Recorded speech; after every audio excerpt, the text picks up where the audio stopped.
honor to recite Surah Al-Duha, chapter 96, verse 9, in which Allah Azza wa Jal says, "Therefore, surely, treat not the orphans with harshness." Salawat.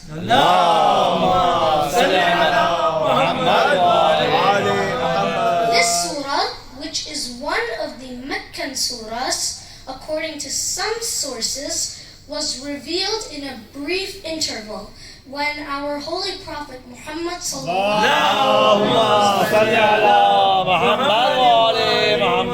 was anxiously waiting for it because his enemies had become obnoxious and they began to gossip.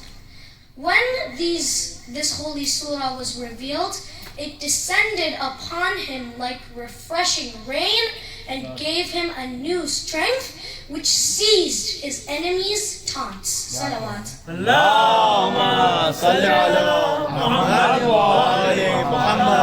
This surah begins with two firm oaths and then gives the Prophet ﷺ the good news that Allah subhanahu wa ta'ala has never forsaken him nor left him alone. It adds that soon Allah subhanahu wa ta'ala will provide for him so abundantly that he shall become content.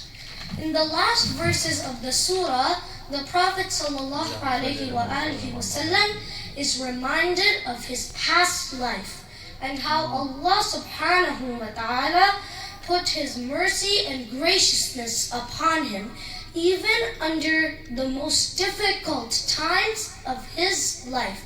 And so his future was sure. Salawat.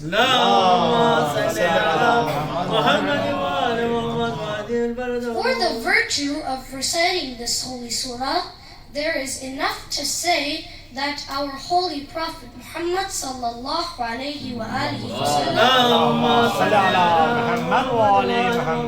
said that he who recites this surah, he will be among those whom Allah subhanahu wa ta'ala is pleased with. And he will be rewarded 10 good deeds for every orphan or needy or petitioner.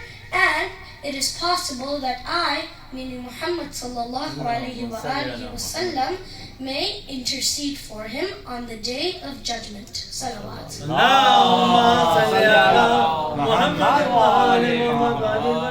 Now I would like to shed light upon the verses that I have been honored to recite in the introduction of my discussion today. The Quran says, فَأَمَّا الْيَتِيمَ فَلَا تَقْهَرْ. Surely treat not the orphans with harshness.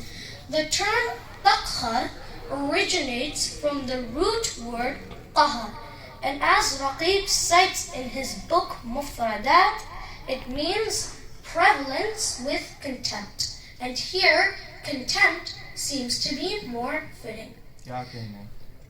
It shows that in addition to orphans, even though feeding and donating are considered highly commendable actions, it is more to be kind to them and to take care of their spiritual and emotional needs. Salawat.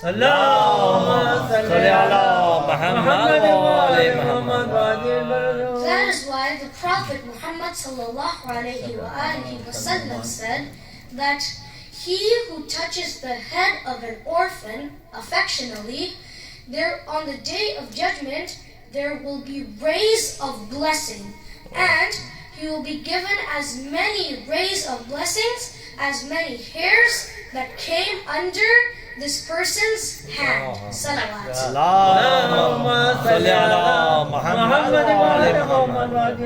Dear brothers, Quran gives us the clear instructions on how to treat the orphans.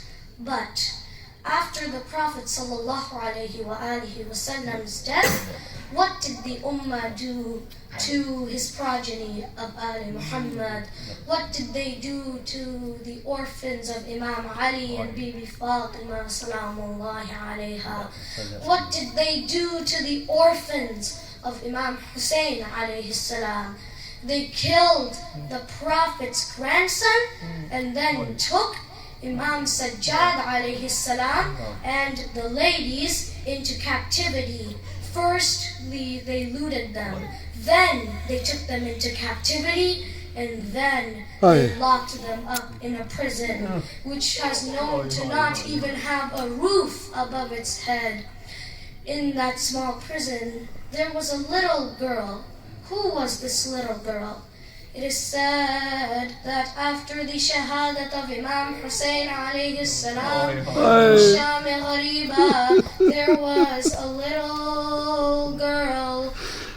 Humayd ibn Muslim sees that this girl's daman, meaning her cloak, is on fire, so he goes to extinguish the fire. When this little girl sees that Humayd has a little bit of sympathy in his heart, she says to him, "Oh man, have you read the Quran?" He says, "Yes, I have read the Quran." She says then, "Have you read the verse, فَأَمَّا الْيَتِيمَ فَلَا تَقْهَرْ?" He said, "Yes, I have also read this verse." Then she said, "I am the orphan of Imam Hussein alayhi salam." Yes, this was none other than Bibi Sakina alayhi salam. It is said that a few days after the shahadat of Imam Hussein alayhi salam, this young daughter of Imam Hussein alayhi salam also passed away. After the shahadat of Bibi Sakina alayhi salam, after a few days, Ahl Haram get the news from Imam Sajjad alayhi salam that Yazid said to him that you are free to go wherever you want, whether you stay here or you can go to Medina. Bibi Zainab alayhi salam is told this, and she agrees that they should go to Medina, but first they want to commemorate the shahadat of their loved ones, as they were not able to commemorate their losses. So, for 7 days in Damascus, the Majlis of Aba Abdullah, Imam Hussein alayhi salam, rose. Then Imam Sajjad alayhi salam and Bibi Zainab alayhi salam begin preparing for the journey back to Medina. Mahmals with black curtains were arranged for the ladies. Bibi Zainab alayhi salam and Imam Sajjad alayhi salam helped the ladies mount the camels or on the mahmals. Then Bibi Zainab alayhi salam notices that one lady is missing. Who is this lady? This is Rubaba alayhi salam. For a moment in the caravan of Ahl Haram, there was a panic until Bibi Zainab alayhi salam says, "I know where Rubab is."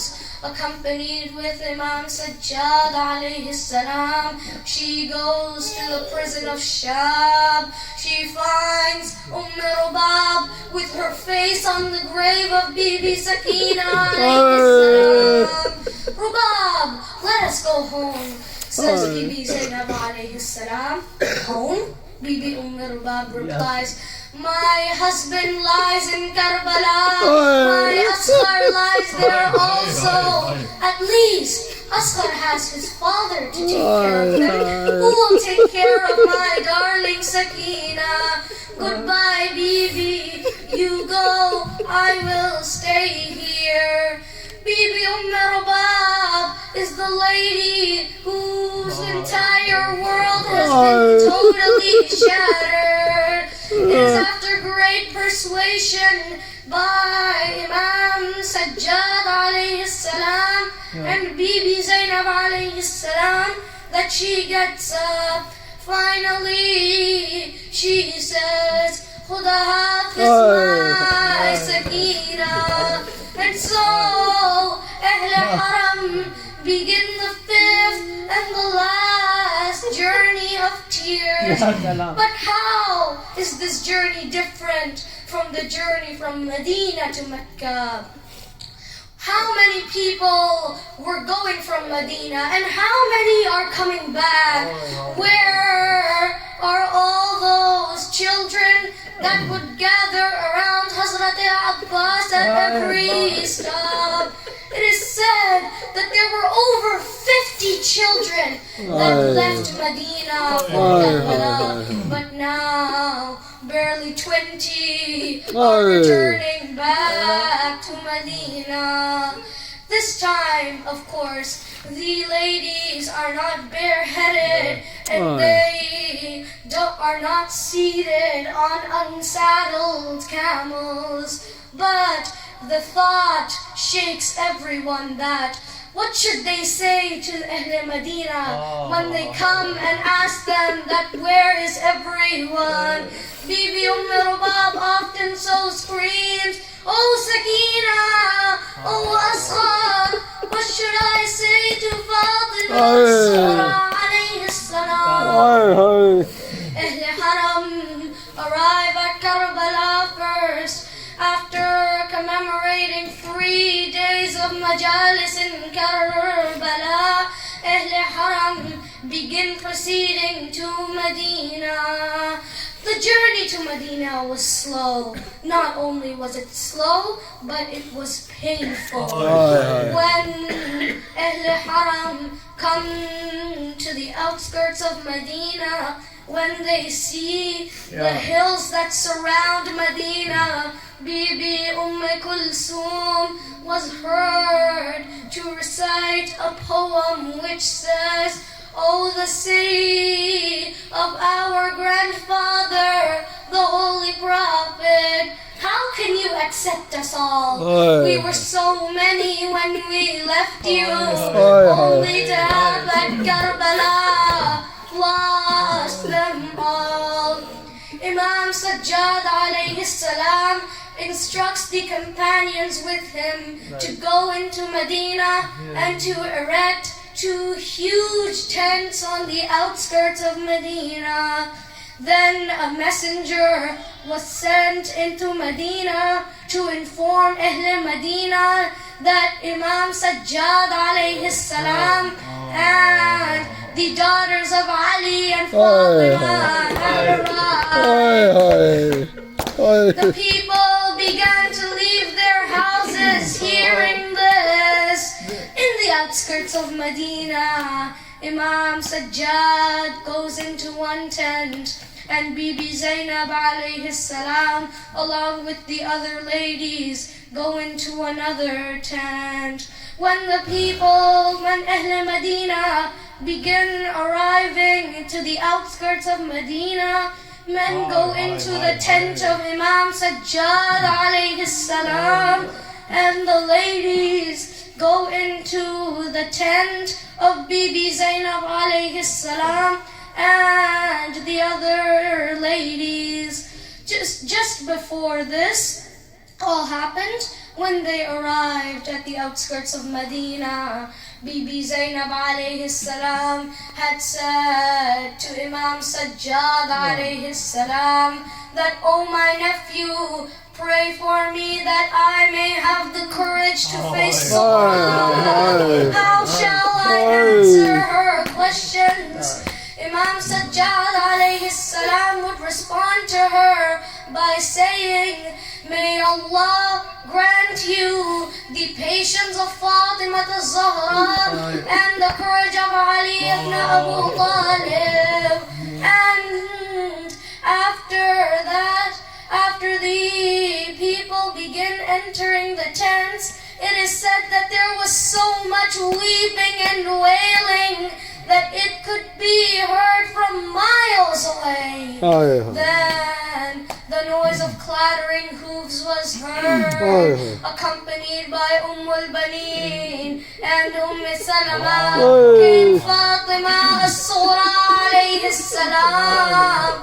Bibi Zainab alayhi salam prays to Allah subhanahu wa ta'ala and asks him for courage. Then she steps out with her chadar, she wears her chadar, and then she goes outside of the tent. She now is face to face with Bibi Fatima as-Sughra alayhi salam. Neither of them could utter a word. Then Bibi Zainab alayhi salam embraces Fatima as-Sughra alayhi salam and takes her inside the tent. Bibi Sughra alayhi salam looks around and she asks, "Where is my sister Sakina?" Bibi Zainab alayhi salam, along with all the ladies, hearing this, there was renewed weeping and wailing. Who so had the courage to tell Sughra where Bibi Sakina alayhi salam was? Then she looked in the lap of Bibi and then she looked in the lap of the other ladies. Then she looked outside, lest the young child she was looking for had crawled out. Fearing what Sughra might do next, Bibi Zainab alayhi salam calls Imam Zainul Abidin alayhi salam. Sobbing, Imam Sajjad alayhi salam comes to her and he says, "Oh my sister, have patience. Asghar is lying in a grave in Karbala." Bibi Fatima as-Sughra just stared at her elder brother in disbelief.